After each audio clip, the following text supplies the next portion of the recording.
फतेह देगा तेजो के लिए अब तक की सबसे बड़ी अग्नि परीक्षा। क्या इस अग्नि परीक्षा में होगा सफल वो? क्या तेजो के लिए वो सब कुछ करेगा कुर्बान? क्या तेजो को हमेशा ही ऐसे ही रखने के लिए भी वो रहेगा हमेशा हमेशा के लिए तैयार? क्या रखेगा वो अपने दिल पर पत्थर? हेलो फ्रेंड्स, आपने लॉगिन किया है फिल्मी बीट और इस वक्त उड़ारियां का जो ट्रैक चल रहा है वो बेहद ही इंटरेस्टिंग चल रहा है।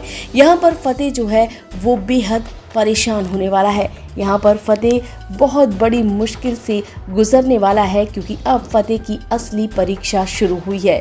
जी हाँ, अब तक आप सबने देखा कि तेजो कितनी परेशान रहती थी। आप सबने देखा कि तेजो हमेशा ही सब कुछ सहकर हमेशा ही चीज़ें जो है वो ठीक करने की कोशिश करती थी, हमेशा ही सेक्रीफाइसेस करती थी, सभी चीज़ों के लिए वो आगे रहती थी।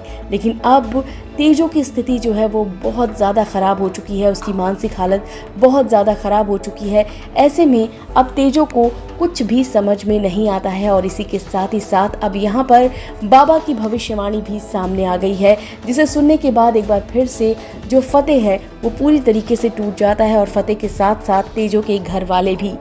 यहाँ पर आपको बता दें कि बाबा आते हैं और ये वही बाबा होते हैं जिसने फतेह को बताया होता है कि उसका प्यार उसे वापस मिलने वाला है। जी हाँ, अगर आपको याद हो तो ये वही बाबा हैं जिन्होंने फतेह को लेकर ये भविष्यवाणी की थी कि तेरा प्यार जो है वो जिंदा है, कोई एक वजह बनेगा और वो प्यार तेरा तुझे वापस मिलेगा।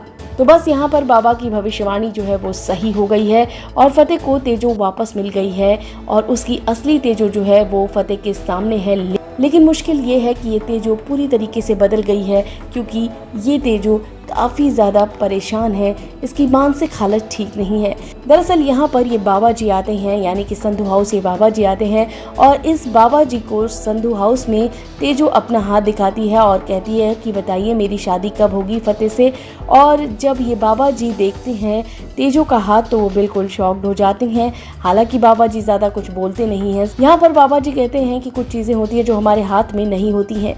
ये सुनकर तेजो की माँ जो होती है वो बहुत ज़्यादा शॉक्ड हो जाती है और वो कहती है तो इसका क्या मतलब है, मेरी बेटी कभी ठीक नहीं होगी।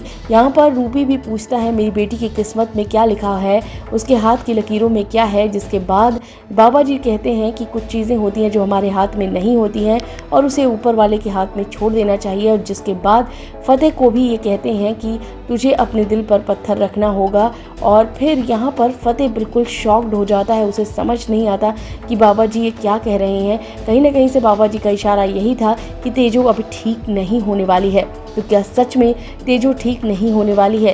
क्या फतेह को बहुत बड़ा सेक्रीफाइस करना पड़ेगा और क्या ये सच में फतेह करेगा? क्या फतेह कर पाएगा ये सब कुछ? क्या वो तेजो को इसी तरीके से ज़िंदगी भर साथ रख पाएगा? देखना काफ़ी इंटरेस्टिंग होगा इस वक्त का उड़ारियां का ट्रैक। फिलहाल इस वीडियो में बस इतना ही। बॉलीवुड और टीवी की खबरों के लिए फिल्मी बीट को सब्सक्राइब करें और अगर आप ये वीडियो फेसबुक पर देख रहे हैं तो फेसबुक पेज को फॉलो करें।